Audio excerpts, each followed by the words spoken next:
ten pohyb je lepší, že naraz vyletí po schodoch ináč, ako to bolo pred pár týždňami, kde je istejšia v tom pohybe, je hravejšia, veselšia, takže toto všetko na to vplýva.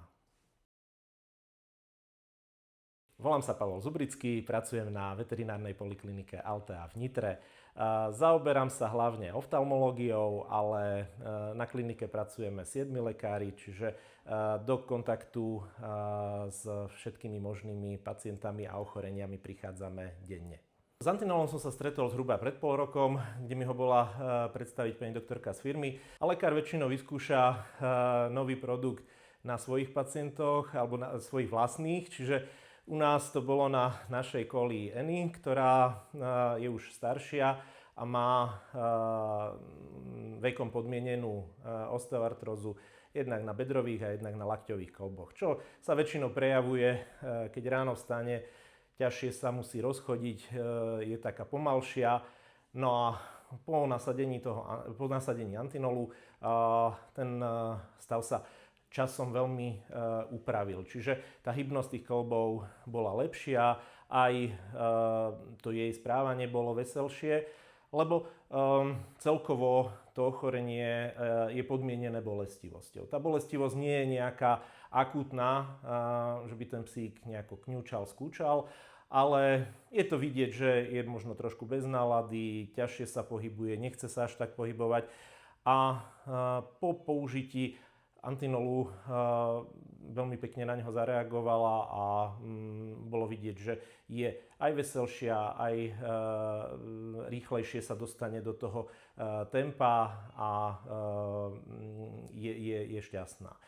Tam treba si uvedomiť to, že nemôžeme od neho čakať od Antinolu ako aj od iných liekov zázrak, že po prvej tabletke ten psík bude, že mu nič nebude. Takže vždycky treba byť trpezlivý, lebo tam je určité obdobie. Treba si počkať minimálne tých 14 dní, pokiaľ ten nástup toho účinku nastane.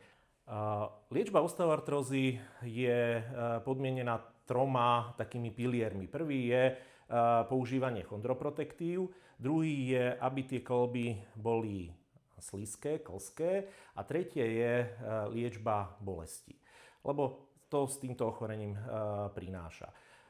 Antinol má tú výhodu, že jednak tie kĺby dokáže regenerovať a tým, že zahrňuje v sebe veľké množstvo nenasytených mastných kyselín, ktoré majú protizápalový efekt, tak tam je tá výhoda, že nemusíme tie protizápalové nesteroidné antiflogistika zaradiť hneď. Môžeme si nechať ešte čas, až keď povedzme to štádium tej osteoartrózy prejde do už ozaj veľmi ťažkého, kedy je ozaj nutné použiť tie protizápalové lieky, ale pokiaľ sa tomu dá vyhnúť, tak v tomto ten Antinol má tú výhodu, že ten zápal vie potlačiť.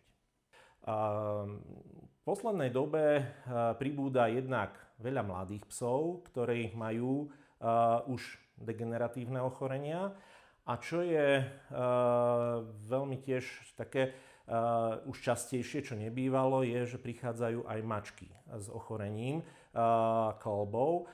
A v tomto Antinol je taký prelomový alebo veľmi dobrý, že má pre seba aj špeciálny produkt, ktorý je vyvinutý pre mačky.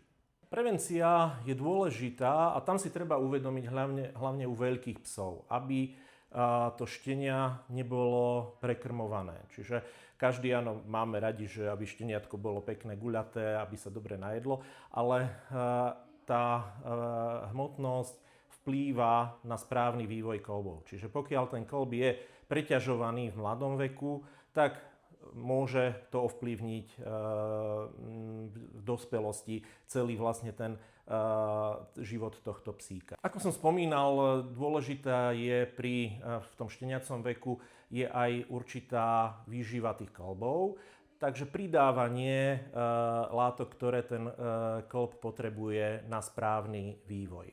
Takže keď budeme aj dodržiavať všetky tie záležitosti, ako je krmenie, pohyb, záťaž, tiež pri veľkých psoch je dôležité pridávanie určitých prípravkov, ktoré nám budú tie kĺby pod kontrolou, aby sa správne vyvinuli. A tu je vlastne výhoda aj antinolu v tom, že jednak môže sa podávať dlhodobo a môže sa dávať aj u zdravých psíkov, čiže nie je to viazané len na už rozbehnutú osteoartrózu, ale aj na to, aby tie kĺby boli správne vyvíjané a mali tú výživu, ktoré oni potrebujú. Keď sa nasadzuje výživa, treba byť do určitej miery trpezlivý. Lebo nie je to ako keď podáme protizápalový liek, ktorý účinkuje hneď do 12-24 hodín, ale vlastne jeho účinok odoznie. Čiže pokiaľ potrebujeme mať tú liečbu dlhodobú, je to v určitej miery záťaž pre ten organizmus. Pri antinole je to, že tá trpezlivosť je dôležitá. Musíme si uvedomiť ten čas, ktorý potrebuje, aby sa to telo nasytilo, aby tie účinné zložky tam začali fungovať a začali ten kĺb hojiť. Takže tých 14 dní je minimálne dôležité, aby ten majiteľ vyčkal, aby vtedy si začal všímať. Ako je dobre, áno, každý deň si to pozerať. Nie je to nárazové, že jeden deň zle chodila, druhý deň chodí perfektne. Je to postupné, ale vidíte, že ten pohyb je lepší, že naraz vyletí po schodoch ináč, ako to bolo pred pár týždňami, kde je istejšia v tom pohybe, je hravejšia, veselšia, takže toto všetko na to vplýva. Keď sa už zdiagnostikuje ochorenie, degeneratívne ochorenie kĺbov, tak musí si aj ten majiteľ uvedomiť, že tá liečba nie je lacná.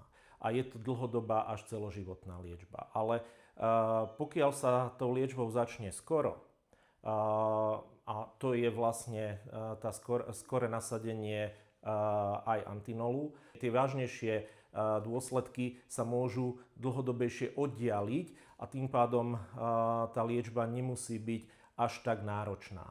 Ako v dnešnej dobe všetko niečo stojí a aj vývoj lieku nie je zanedbateľný, takže tá cena je, si myslím, že primeraná a v rámci trhu a iných prípravkov je úplne porovnateľná.